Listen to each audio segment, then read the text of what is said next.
My name is Jeannie. Nice to meet you. Nice to meet you too. I really appreciate you inviting me out to your home. We're going to talk a little bit about what you're doing, what your goals are. We'll do a tour of the home. Okay. And I will then give you some verbal instruction.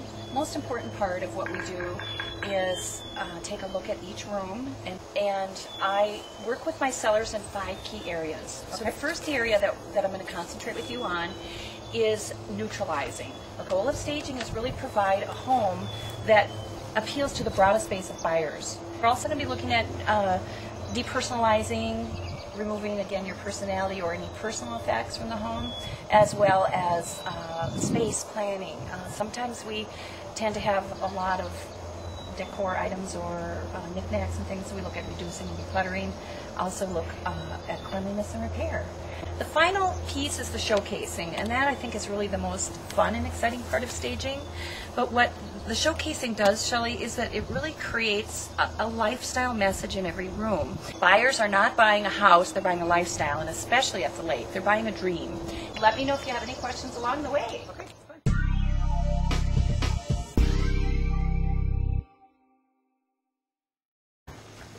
Shelley, as the buyer steps in the door, what we know about buyers is that if they've chosen to come and look at your property, 70% of their decision has already been made to buy. And so what they experience in the home in the next 15 seconds is going to make a difference. So my goal as a stager is to have that buyer fall in love in 15 seconds. From this vantage point, the buyer sees at least 4 to 5 rooms of your home. And so this is a key area. This is kind of the heart of your home, and so this is the key area. And so buyers are going to make a decision by what they see, how they feel, and what they smell. While you have it decorated in a very Victorian way, we don't necessarily need to bring that back in. So that was one comment that I got from a lot of buyers that looked at the house. They said that they don't have the dark wood in their own, or their dark furnishings, because they saw my dark wood, so they therefore thought they needed to have a dark couch and a dark end table, things like that.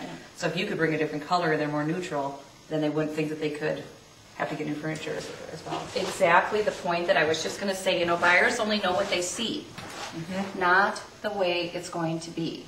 So the goal is really to increase the appeal. Okay. And this is a beautiful lake home, and you have some beautiful views. I mean, fabulous views from every window. And my rule of thumb with window treatments is that the prettier the view, the less likely you need a window treatment. Okay.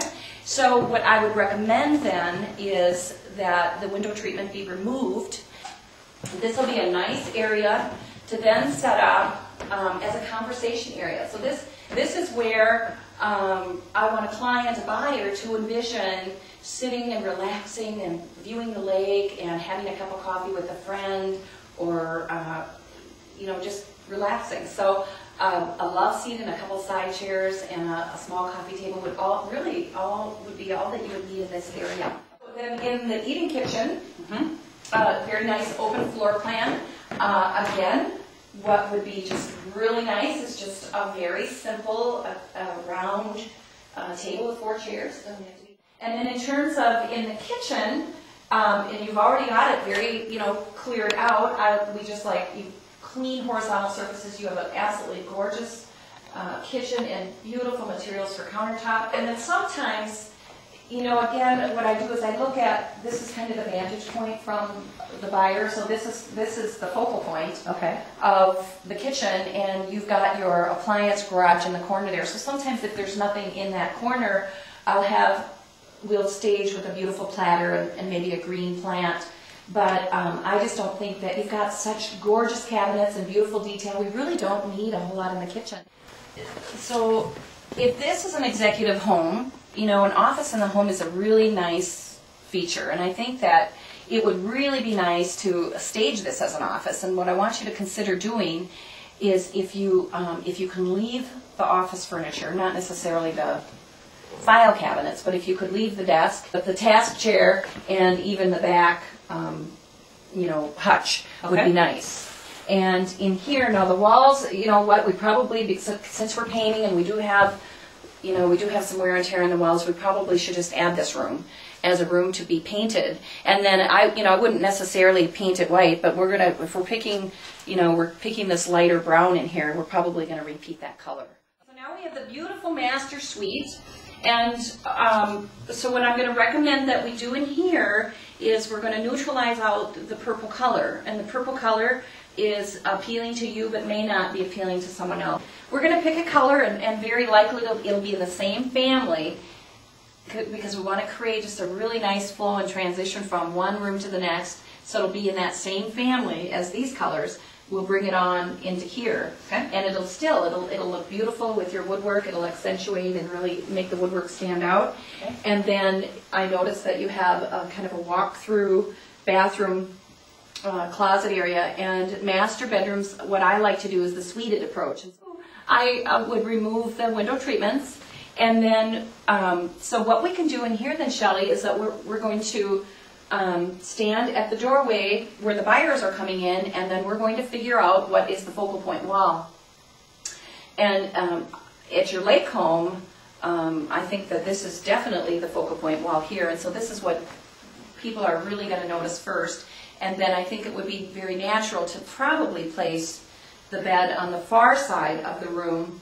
I know it could be placed here as well, but on the far side, probably centered in between the two. And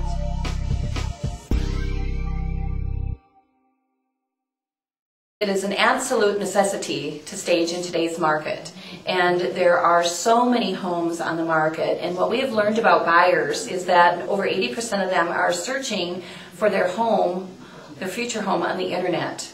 And so what happens is when they enter in their search criteria, they then may look through 30, 40 homes in an area, and the average buyer looks at maybe 10 to 12 homes in an 8-week period. And so what they end up doing then is, based on the little thumbnail views on the internet, is they disqualify, because they're picking homes that they want to go see, so they're disqualifying homes. And so as I represent the seller and I'm helping them market and merchandise their home, I do not want their home to be one that's disqualified. So I want to make sure that everything that we do is so appealing that when the views show up, those pictures show up on the internet, people look and go, I want to see that house. I love what I see. I can't wait to get there. 70% of their decision to buy has already been made. So what we want then is for them to just drive up to the house and go, oh, I love this house. I want it. This is mine. And that's really the goal. So everybody, it's so worthwhile an investment.